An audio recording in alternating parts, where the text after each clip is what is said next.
بسم اللہ الرحمن الرحیم۔ آج کی ہماری نشریات دور جدید کے تقاضے کے مطابق والدین کی تربیت سے متعلق ہے کہ وہ اپنے بچوں کی خاطر خواہ کامیابی کے لیے اپنا وقت کس طرح لگائیں، مگر اس سے پہلے ایک حکایت کا بیان ضروری سنیں۔ جیسی کرنی ویسی بھرنی۔ ایک بادشاہ بہت ظالم اور جابر تھا، اس کی ہیبت کے قصے سارے ملک میں مشہور تھے۔ لوگ اس سے نفرت کرتے تھے اور اس کا نام آتے ہی لوگ کانپنے لگتے تھے۔ ایک دن جانے کیا ہوا، بادشاہ نے سارے شہر کو مدعو کیا کہ ایک اہم اعلان کرنا ہے۔ جب سب لوگ جمع ہو گئے تو بادشاہ نے اعلان کیا کہ میں آپ کا شہنشاہ آج آپ ساری رعایا کی موجودگی میں وعدہ کرتا ہوں کہ آج کے بعد کبھی کسی کے ساتھ ناانصافی اور سختی نہیں کروں گا،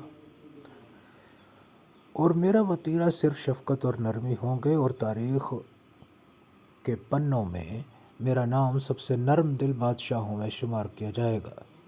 سب لوگ بہت حیران ہوئے کہ شاید بادشاہ سٹھیا گیا ہے، اس کو کیا ہو چلا ہے۔ خیر، سب نے سوچا کہ بس ایسے ہی بول رہا ہے، وقت بتائے گا کہ یہ بدلا ہے کہ نہیں۔ بادشاہ دراصل بالکل بدل گیا تھا، اور ساری عوام اس سے نہایت خوش اور مطمئن تھی۔ کئی مہینے بادشاہ اسی طرح رہا، وزیر سے صبر نہ ہوا، اور ایک دن ہمت کر کے بادشاہ سے پوچھا کہ اے بادشاہ، اگر کیا وجہ ہوئی کہ آپ کا دل بدل گیا؟ بادشاہ بولا، کچھ دن پہلے کی بات ہے کہ میں جنگل میں جا رہا تھا کہ میری نظر ایک لومڑی پر پڑی۔ وہ بیچاری بھاگ رہی تھی اور اس کے پیچھے ایک بڑا سا کتا لگا ہوا تھا۔ لومڑی کو اپنا بل نظر آ گیا اور وہ اس میں چھلانگ لگا رہی تھی کہ کتے نے اس کی ٹانگ پکڑ لی اور زور سے اس پر بہت دانت کاٹ دیے، چک مارا۔ لومڑی نے پوری جان لگائی اور اپنی معذور ٹانگ گھسیٹ کر بل میں گھس گئی۔ اس کتے نے بیچاری لومڑی کو معذور کر دیا تھا۔ کچھ دیر بعد گاؤں میں پہنچا تو دیکھا کہ وہی خونخوار کتا ایک آدمی پر بھونکے جا رہا تھا۔ اس آدمی کو غصہ آیا اور اس نے کھینچ کر ایک بھاری سے پتھر بیچارے کتے کو دے مارا۔ کتا خود بھی اسی طرح ٹانگ سے معذور ہو گیا۔ میں ابھی سوچ ہی رہا تھا کہ اوپر والے کی لاٹھی بے آواز ہے کہ اسی آدمی کو ایک گھوڑے نے دلتی ماری اور اس کی بھی ایک ٹانگ فارغ ہو گئی۔ گھوڑا بھاگ رہا تھا اور آگے جا کر ایک گڑھے میں گر گیا۔ اتنا دیکھ کر ہی میری حالت غیر ہو گئی اور میں نے سوچا کہ میں اتنا ظالم ہوں، ہر ایک پر حکم چلاتا ہوں، کسی کی پرواہ نہیں کرتا، تو میرا خالق میرے ساتھ بھی وہی کرے گا جو میں اس کی مخلوق کے ساتھ کرتا ہوں۔ تو ایک ہی ترکیب سوچی، کیوں نہ میں اپنے رعایا کے ساتھ اچھا ہو جاؤں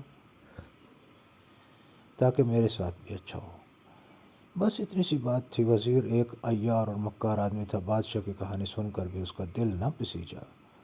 بے حس آدمی ادھر سے اٹھا اور اس دل میں خیال کیا کہ بادشاہ فارغ ہو گیا ہے، یہاں یہی وقت ہے کہ میں اس کا تختہ ہتھیا لوں۔ ایسی غلیظ سوچ ابھی اس کے دماغ کی دہلیز پر ہی تھی کہ خالق کا نظام کام کا اور گھٹیا وزیر دھڑام سے سیڑھیوں سے گرا اور اس کی گردن ٹوٹ گئی۔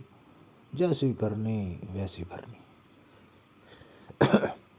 سبق: کسی کے ساتھ برا کر کے یہ مت سمجھو کہ کسی نے نہیں دیکھا، میں بچ گیا۔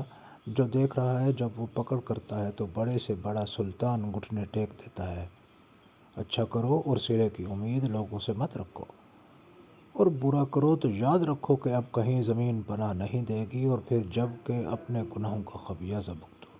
بہترین حکمت عملی یہ ہے، نہ برا سوچو نہ برا کرو۔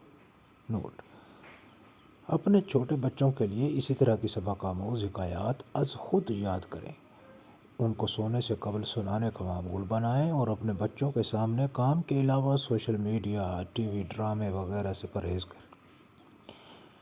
بچے بس جسمانی طور پر ہمارے پاس ہیں، ورنہ سکرین پلے کے ذریعے ان کے ذہن اغوا ہو چکے ہیں۔ اب بہت دوستوں کے دلوں میں یہ خیال آیا گا سوالوں کہ اس جدید دور میں مکمل پرہیز کرنا کیسے ممکن ہے؟ تو دوستو، آج وقت کی ضرورت کو سمجھیں۔ سوشل میڈیا اور انٹرنیٹ کے استعمال کو اپنے بچوں کے سامنے اپنے کام اور اپنے فن کو، یا اگر آپ تاجر ہیں تو اپنی اشیاء کی خرید و فروخت کرنا سیکھیں اور سکھائیں، اور اپنے بچوں کو بھی کہ جب بھی وہ آپ سے موبائل یا لیپ ٹاپ کی ضد کریں، یاد رکھیں کہ اس میں ایک خصوصی احتیاط کیجیے۔ یکدم سب لاگو نہیں ہوتا، تھوڑا تھوڑا مگر ناغہ نہ ہو۔ اس آخری زمرے میں دماغ اور اس کی سائنسی توجیہات پہ آئندہ گفتگو کرتے ہیں۔ ابھی کے لیے اتنا ہی، اجازت دیجیے۔ جڑے رہنے کے لیے چینل سبسکرپشن کے بعد گھنٹی کے نشان کو آل پر کرنا نہ بھولیں۔ ویڈیو پسند آئے تو دوستوں کے ساتھ شیئر کریں۔ شکریہ۔